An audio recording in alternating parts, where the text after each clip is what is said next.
सरकार ने 14 messaging apps को जम्मू कश्मीर में ब्लॉक कर दिया है कि कश्मीर घाटी में प्रोपेगेंडा फैलाने के लिए, टेररिज्म रिलेटेड प्रोपेगेंडा फैलाने के लिए इन एप्लीकेशंस का इस्तेमाल किया जा रहा था, जिसकी वजह से नेशनल सिक्योरिटी को खतरा था। इससे पहले भी सरकार कई सारी चाइनीज एप्लीकेशंस को बैन कर चुकी है। Ministry of electronics and information technology का यह कहना है कि इन 14 मैसेजिंग एप्लीकेशंस का इस्तेमाल आतंकी जम्मू कश्मीर में बैठे अपने सपोर्टर्स या ओवरग्राउंड वर्कर्स से बातचीत करने के लिए कर रहे थे, उन्हें कोई मैसेजेस सेंड करने के लिए, उन्हें कोई कोड भेजने के लिए इस्तेमाल कर रहे थे। इन 14 मैसेजिंग एप्लीकेशंस को ब्लॉक कर दिया गया है। उनके नाम आपको बता दें, इसमें Crypviser, Enigma, Safe Swiss, Wickr Me, MediaFire, Briar, BChat, Nandbox, कोनियन, IMO, Element, Second Line, Zangi, Threema और भी कुछ एप्लीकेशंस हैं जिन्हें मैसेजिंग के लिए इस्तेमाल किया जाता था,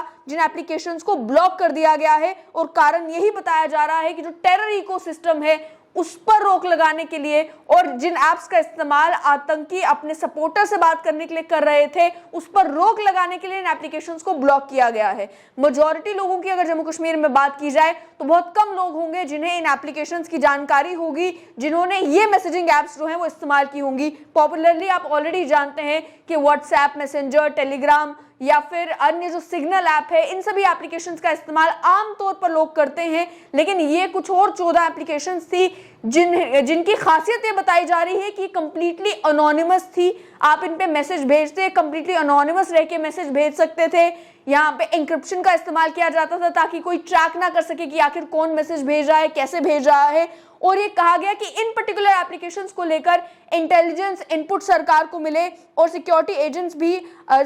एजेंसीज भी अलग अलग माध्यमों से इन एप्लीकेशंस को ट्रैक कर रही थी और ये देख रही थी कि किन चैनल्स का इस्तेमाल जो है वो आतंकी आपस में बातचीत करने के लिए कर रहे हैं। इसके साथ साथ में ये कहा गया कि इन मोबाइल एप्लीकेशंस का कोई रिप्रेजेंटेटिव इंडिया में नहीं मिला है। आप ऑलरेडी जानते हैं कि सोशल मीडिया प्लेटफॉर्म्स हो या अन्य एप्लीकेशंस हो, उन सभी को कहा गया था कि आपका कोई ग्रीवियंस ऑफिसर कम से कम इंडिया में होना चाहिए या आप किसी ग्रीवियंस ऑफिसर को अपॉइंट करें, ताकि जब भारत सरकार को कहीं इंटरवीन करने की जरूरत पड़ती है किसी एप्लीकेशन के मामले में या कोई कंप्लेंट करनी पड़ती है तो कोई रिप्रेजेंटेटिव मौजूद होना चाहिए। लेकिन इन 14 एप्लीकेशंस के मामले में कहा गया कि कोई रिप्रेजेंटेटिव मौजूद नहीं था इंडिया में जिससे कांटेक्ट किया जा सकता, और इन एप्लीकेशंस में क्या एक्टिविटीज हो रही हैं उन्हें ट्रैक डाउन करना भी मुश्किल था, जिसके चलते फाइनली ये फैसला लिया गया कि नेशनल सिक्योरिटी के लिए ये सारी एप्लीकेशंस खतरा थी, जिसके चलते इन ऐप्स को बैन कर दिया गया है।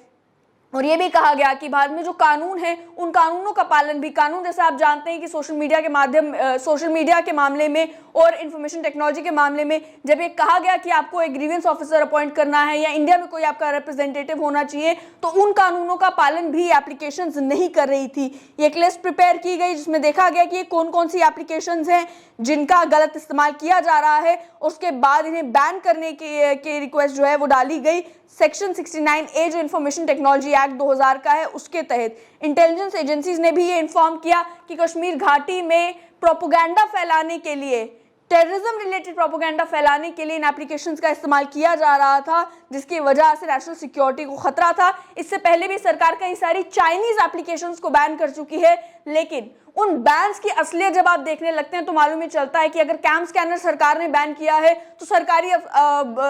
सरकारी ऑफिसेज में उसके बावजूद भी कैम स्कैनर का इस्तेमाल जो है वो काफी समय तक चलता रहा। शेयरइट अगर सरकार ने बैन किया है उसके बावजूद भी बहुत सारे लोगों के फोन में आपको शेयरइट मिलेगा, उसका इस्तेमाल करते हुए भी लोग आपको मिलेंगे। तो ये बैन्स असल में किस हद तक सक्सेसफुल हो पाता है ये तो देखने को मिलेगा, क्योंकि आप जानते हैं कि आज के टाइम में अगर कोई एप्लीकेशन बैन भी होती है तो लोग अलग अलग माध्यमों से उन ऐप्स को फिर भी एक्सेस करने की कोशिश करते रहते हैं। लेकिन फिलहाल 14 मैसेजिंग ऐप्स के ऊपर जम्मू कश्मीर में खासतौर पर रोक लगा दी है भारत सरकार ने।